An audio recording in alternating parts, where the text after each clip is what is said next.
Hey everybody, Glenn here again with DigitalSandwich.net. Let's go over the Explosion FX Deformer. Now quite honestly, the Explosion FX Deformer is one of those that sounds way cooler than it actually is, but let's take a look at it anyway. So let's make a cube. Let's add some segments so we have something to work with. I'll add 10. We go into our Deformers menu. Let's add Explosion Effects. We drop it underneath our cube, and it blows our cube up. So let's take a look at how this is working. So if we go in and we look at our cube, it's split up into all these different segments. So the Explosion FX Deformer blows it up based on how it's chopped up. So if I go in with the knife tool and chop this thing up, it'll blow it up based on how I chop it up. If I go in and triangulate this, it'll blow it up on the triangles. So however you set it up, your main option is the time property. So you move this, lower is less explosion, higher is more explosion, obviously. And then there's all these other options. I mean, they're pretty easy to figure out. Blast range is an important one if you want to blow up just a little bit of the cube. I mean, blast range is gonna only blow up the center, but then gravity still affects it, so you can go into gravity, you can turn that off, and so we blow it up.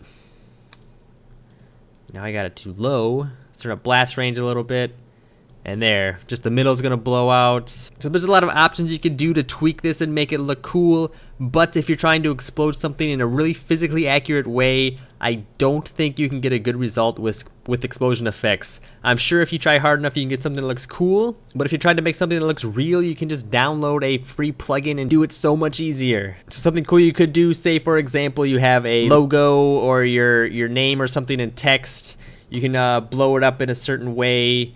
You can have it like almost animate on in a way.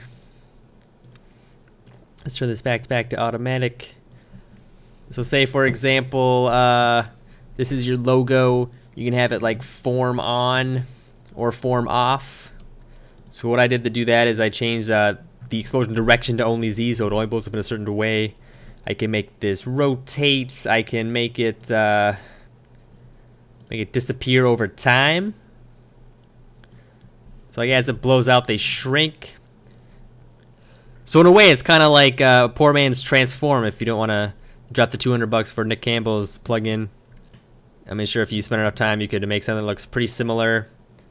And you can do it fairly quickly, but if you're trying to do a giant explosion and have pieces fly and explode in a certain way, you're going to have a bad time using this. So what you can do is hop onto Nitro 4D, download the Thrausi? Download his plugin. It's free to download, free to use. It's so good.